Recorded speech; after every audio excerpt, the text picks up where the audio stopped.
What's up everybody, Aditya Mahajan here and welcome back to yet another YouTube video. In today's video, we'll be solving another lead code question number 665, also called as non-decreasing array. It has also been asked in day 4 of May lead code challenge, and yesterday too I forgot to submit my solution here. So let's get started.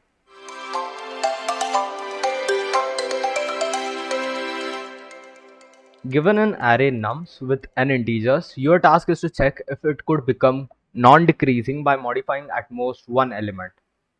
We define an array as non-decreasing if nums of I is less than or equal to nums of I plus 1.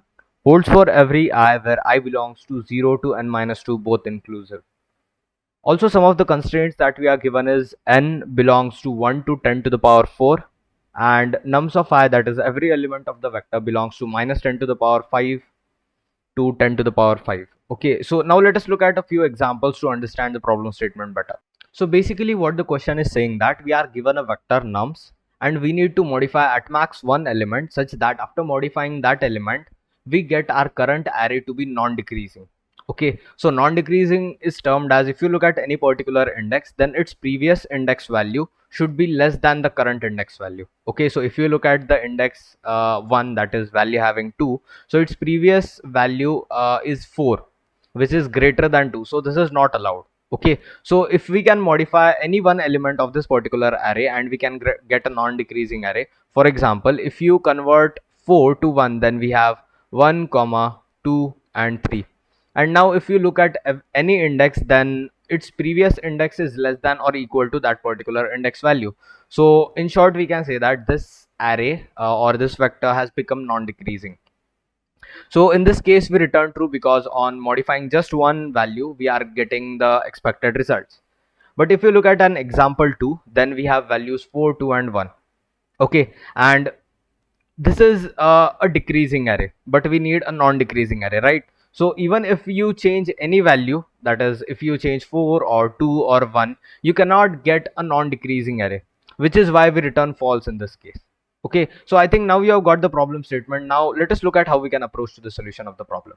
Okay, so for thinking for the solution of this problem, I want you to think in terms of what are the operations that you need to perform on the brief level so that you can get the solution. Okay, so in this problem statement particularly, the operations that we need to perform is, first would be to find the discrepancy wherever it is present. That is, for any particular two consecutive elements, if the first element is greater and the second element is smaller, in that case there would be a discrepancy.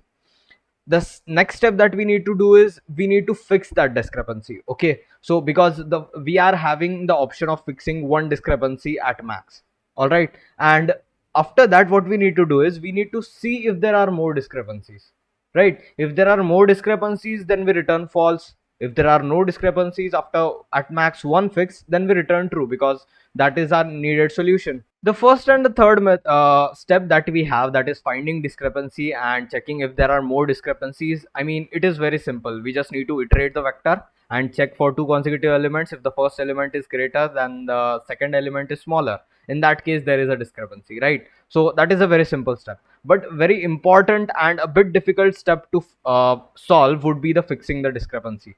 Okay, so now let us look at how we can do that. So in for fixing the discrepancy, I want you to think of the examples, that is the numbers in case of the levels. Okay, so let us take this as the first example. That is the vector elements would have 4, 2 and 3. Okay, so 4 would be higher than 2, so which represents the level. Then we have 2 which is a bit smaller than 4. Then we have 3 which is greater than 2 but less than 4. Okay, so there is clearly a discrepancy at 2 because after 4 we have 2. So we have a decreasing, but we do not want decreasing. That is, we want a non-decreasing, we want increasing in short. Okay, so basically there is a discrepancy at 2. So there are two possible options that we can do here. Either we can take 4 down to the level of 2 or below than that, or we can take 2 above to the level of 4 or above than that. Okay, so from these two options, clearly the only possible option here is taking 4 down, because if we take 2 up, then it fixes the first relationship of 4 and 2, but it breaks again in the next step, that is between 2 and 3. So we do not want that. So let us look at a few cases what might come up. So from this example, it is quite clear that we cannot just take decision based on the two consecutive elements that we are comparing. We also need the next and the previous element to consider what option to take. Okay, so the cases that we have are these two. So let us look at the first case that we have. So I have mentioned the color codes for where the index that particular specifies. Okay, so basically the ith index would specify where we have found the discrepancy. Okay, so in the first case, what we basically have is we have the blue line, that is the value of the blue line is less than the I minus 2 tooth index, which is specified by white color.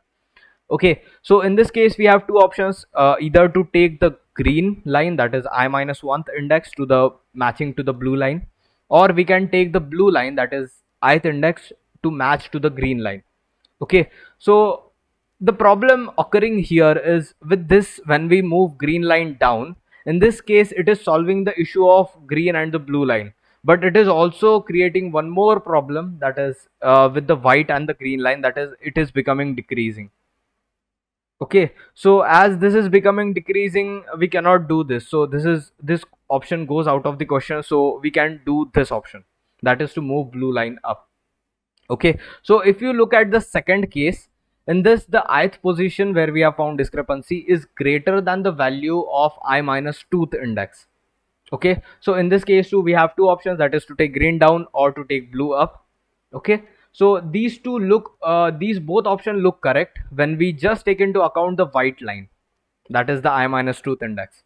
Okay, but if you look at the next index, that is the I plus 1th index, and which is specified by yellow colored line, in that case this option, when we move the blue line up, goes wrong, because it solves the problem of green and the blue, but it again creates the problem for blue and the yellow line. Okay, so this wouldn't be the correct option, so we need to go with this, that is to move the green line down. Okay, so these are the two cases. Now let us look at the equations what we get. Okay, so this is the equation that we are forming. These are the same two cases what we have, that is the I minus 2th index was greater and I minus 2th index was less than the ith index. Okay, so these are the same two cases, and as we saw, if I minus 2th index is smaller than ith index, what we are checking the same thing, if I minus 2th index is less than the ith index. In that case, what we are doing, we are just moving green line down, that is the I minus 1th index, we are making it equal to the ith index. Okay, and similarly in the, as we saw in the first case, uh, we are, what we are doing is we are moving the blue line up, that is we are making the ith index equal to the I minus 1th index. Okay, so that's it, that's the approach. If you have not understood, go back and see it again, it will definitely make sense. Now let us look at how we can code and implement the solution. This is the code for the solution and the approach that we saw. So basically what we are doing is we are just creating a variable called violations. It is basically to check if that the total number of violations that are occurring. So if we are just on the first violation, then we just fix that violation, and if we are occurring to the violation which is happening second or any more number of time than the first time, in that case we just return false. Okay, so basically what we are doing is this violation variable is to check that, then we are doing an iteration in the nums vector that we are given, and we are doing from I equal to 1, because we are comparing two consecutive elements, so we are starting from 1 so that we do not go out of bounds when we are on 0th index. Okay, so we are, that is why we are doing from I equal to 1 till I less than nums dot size. So this is our first step that we are doing, that is while comparing two consecutive elements, we need to check if there is any uh, decreasing elements that are occurring, that is if the I minus 1th index, that is the previous element, okay, is greater than the next element that we have, in that case there is a violation. Okay, so we are checking if the violation has already occurred previously. Okay, so because we have initially set the violation to 0, if the violation is 1, that means that the violation has occurred earlier. In that case we just return false, because at max we can fix one violation. Okay, so if that is not the case, that is there is no violation occurred earlier, in that case we increase the violation and we fix the violation.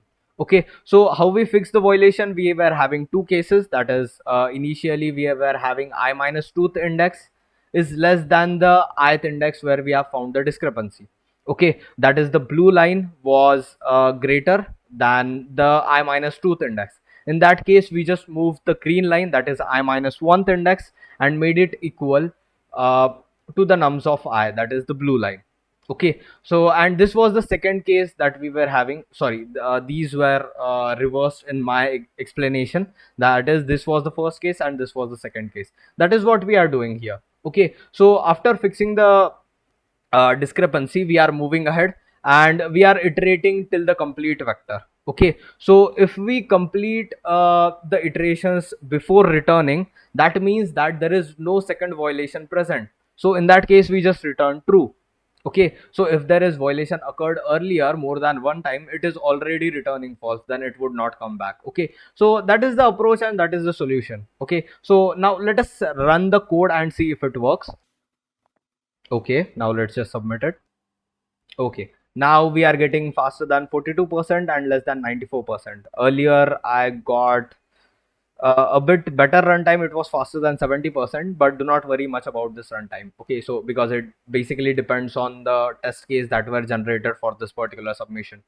Okay, so that's all for this video, guys. If you like the video, hit the thumbs up button. If you did not understand anything, comment below. If you need more such LeetCode content, subscribe and join the Discord server for future updates.